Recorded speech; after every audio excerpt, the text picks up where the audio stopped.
Hujan turun di seputar Stadion Manahan Solo Sabtu petang itu. Sembari menunggu mobil jemputan datang, orang-orang tua dan muda berebutan foto bersamanya.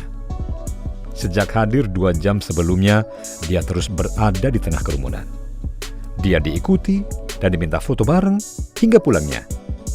Lalu, wartawan berkerumun. Beberapa wartawan hanya bisa memotretnya dengan HP dari belakang. Sekilas dia nampak sebagai remaja. Dia menjadi magnet kini, bak selebritas ibu kota saja. Padahal, dia birokrat, pejabat lokal, dan wali kota.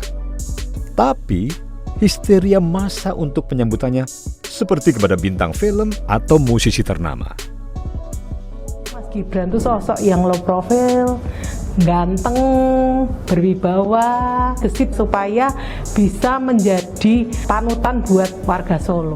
Mas Gibran itu orangnya ramah, idenya out of the box, jadi bisa memberikan angin segar. Sosok yang sederhana, mirip bapaknya. Mas Gibran orangnya nggak sombong ya, yang bener. Terus orangnya welcome banget sama orang. Milenial, visioner, ke depan Solo pasti akan maju lebih besar, bahkan jadi percontohan di Indonesia.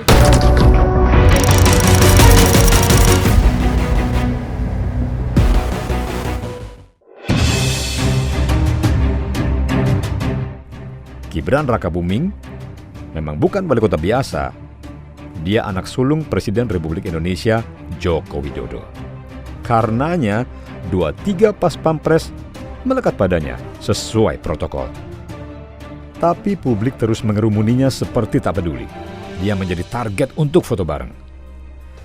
Penampilannya terkesan kaku, tak banyak bicara, dan kurang ramah, serta sulit diatur. Tapi dia juga sangat dikagumi. Seorang wartawati mengatakan, sebenarnya dia ramah sekali dan humble.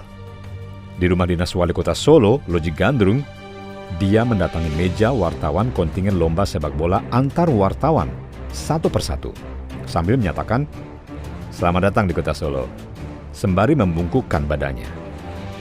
Bersama pesepak bola legenda dan pesepak bola dari berbagai daerah, wartawati itu dijamu di Loji Gandrung dengan hidangan khas Solo, diiringi gamelan Jawa dan guyonan Punokawan dari wayang orang Sriwedari. Sayangnya, protes wartawati itu, Gibran memanggilnya Bu. Padahal saya kan masih Mbak atau Kak. Mungkin karena pakai masker ya. Seloroh wartawati bernama Cahaya Anugrah itu tentu hanya bercanda.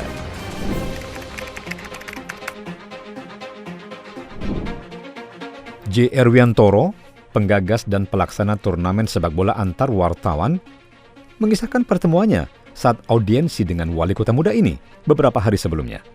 Katanya, sepanjang pembicaraan, Gibran lebih banyak mendengar dan minta penjelasan, menggali informasi. Sesekali, Gibran bertanya, karena dia perlu penjelasan menyeluruh.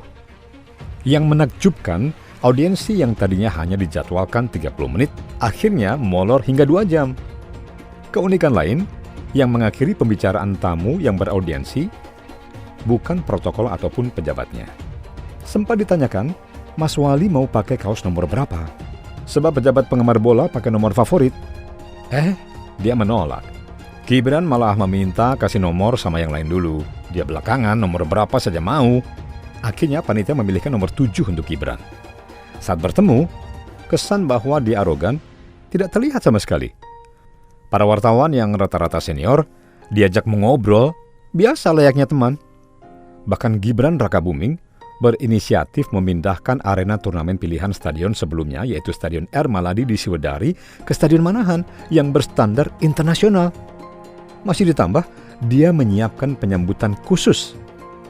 Sampai 2 hari ke Solo dan keliling, para wartawan yang menyertai kontingen daerah masing-masing belum mendengar pergunjingan yang buruk-buruk tentangnya. Di media lokal, tak ada pergolakan atau penolakan. Kesan negatif tentangnya hanya satu, dia susah diatur protokoler. Laman Solo Post menulis, banyak sudah pengalamannya menjadi wali kota Solo. 11 bulan terakhir, termasuk saat disambati warga seputar urusan pribadi melalui kanal WhatsApp Lapor Mas Wali.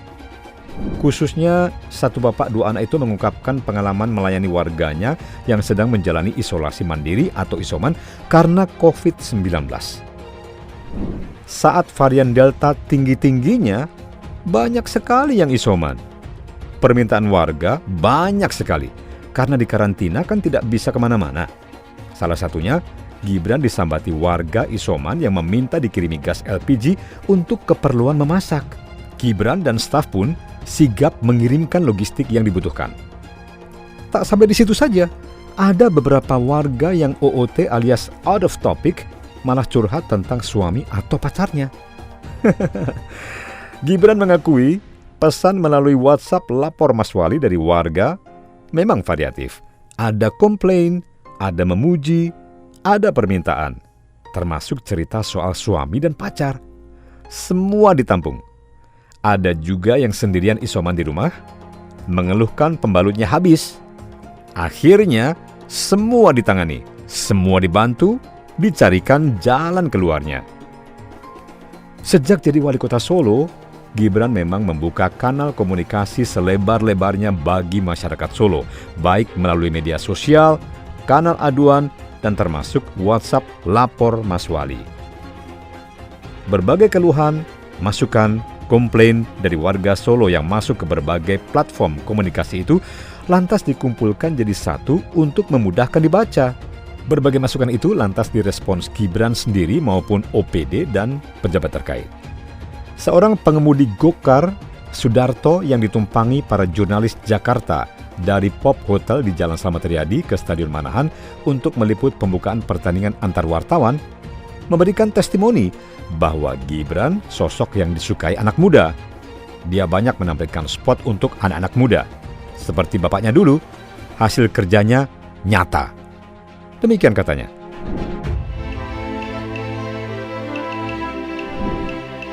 Sejak sosoknya memasuki Stadion Manahan hingga pulangnya, kerumunan massa terus mengikutinya.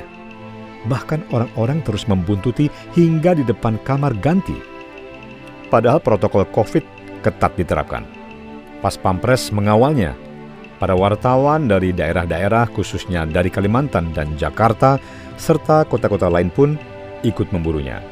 Kabarnya wartawan lokal ada yang kurang menyukainya karena pelit wawancara dan memberikan keterangan. Kaku. Jurnalis lebih banyak terima berita yang sudah jadi, press release, atau merespons kejadian seperti kasus kondektur bus yang nakal, dan lain-lainnya. Tapi kerumunan wartawan di Stadion Manahan sore itu mematahkan sinyalemen tersebut. Mereka berebutan wawancara Gibran. Yang bertanya antusias, Gibran juga menjawab dengan antusias. Gibran menyatakan bikin gol karena dikasih umpan sama pemain legenda. Dia pun bercerita mengenai tendangan yang melahirkan gol bagi kemenangan tim Garuda Putih di mana dia ada di dalamnya.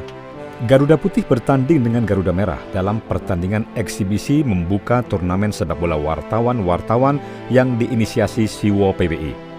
Pemain kedua tim ini terdiri dari beberapa kepala daerah dan pemain legenda putihnya.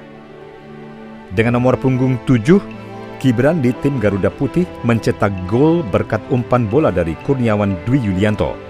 Skor berakhir 5-2 untuk kemenangan tim Garuda Putih. Main bola waktu hujan itu berat, capek. Demikian curhat Gibran. Pernyataannya pendek-pendek, namun Gibran tak lupa berterima kasih kepada kepala daerah yang sudah hadir dan para wartawan daerah yang bersedia mencoba rumput di Stadion Manahan. Ya, salah satunya kegiatan-kegiatan seperti ini. Venue kita kan udah banyak, standar internasional semua ya. Kita hari ini pengen menunjukkan bahwa Solo itu siap untuk dijadikan tuan rumah apapun, olahraga apapun itu. Jadi ya salah satunya ini Piala PWI ini. Luar biasa sekali tadi partisipasi dari para gubernur dan bupati-bupati. Tadi sempat ngegolkan, gimana prosesnya tadi? Seperti apa? Waktu ngegolkan tadi? Ya dapat umpan dari Mas Kurniawan. Umpannya yang hebat. Saya cuma masukin aja.